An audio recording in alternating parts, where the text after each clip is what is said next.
ghastly greetings, my children.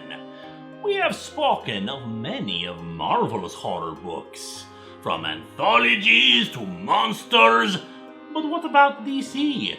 Did they not have some scary stories for us? Unlike other anthologies, this book did not have a horror host, at least not until the end of its run. On the cover proclaimed them to be true tales of the weird and supernatural, which is just silly. After all, they're always true. The first is the story called A Spectre Poured the Potion.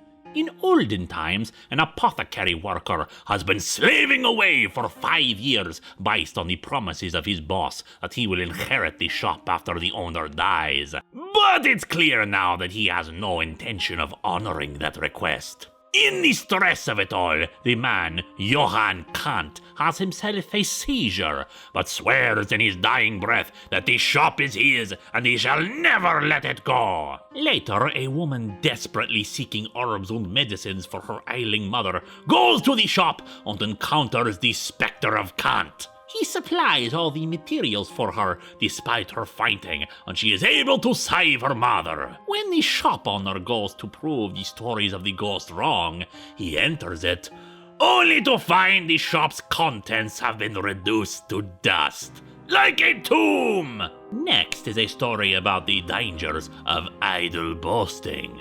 Ride with the devil. A man waiting for his ride as a storm brews sees an old-fashioned carriage come along and offer him a lift. The carriage, driven by a father and his daughter, are on their way to Boston.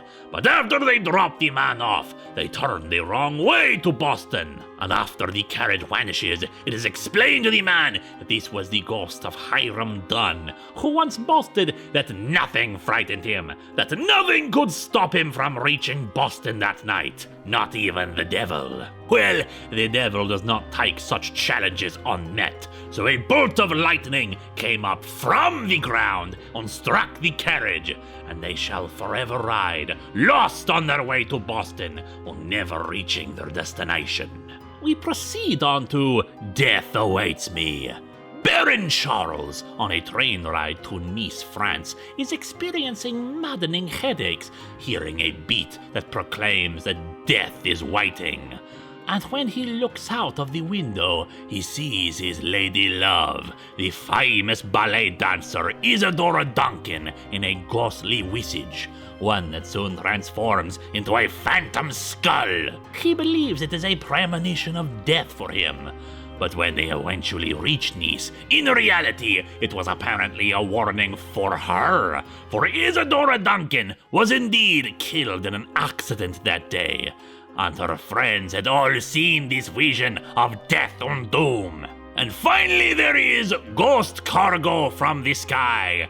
It is, well, a bit racist. On an island of the Pacific, a village of people are forced to work for a bunch of white guys who are exploiting them as cheap labor. They, however, believe they can be freed of this situation by emulating the magic rituals of the white people, like building a dock or an airstrip. And it eventually works as ghostly cargo planes drop supplies to them. But, yeah, this one's a bit iffy, my children. And barring that last one, just remember, my children, ghosts are all around us. So be careful in how you treat the living, for the dead have their own way of operating.